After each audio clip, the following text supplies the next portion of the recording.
Welcome to our Mitigation Minute on kiln safety. Kilns operate at extremely high temperatures, producing toxic fumes and posing significant risks if not properly maintained. To ensure safety, kilns should be professionally vented to the outside, and all manufacturer recommendations for maintenance and inspections must be followed. Keep all combustibles at least 2 feet away from the kiln. Have a fire extinguisher readily available and avoid using extension cords to power the kiln. Kilns should only be fired under supervision and never left on overnight. Always use personal protective equipment when operating a kiln, including kiln mitts or gloves and approved glasses that protect against ultraviolet and infrared radiation.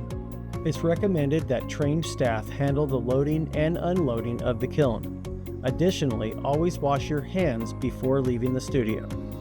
We appreciate you taking the time to watch our video. If you have any additional questions regarding kiln safety, please reach out to the Risk Management Department.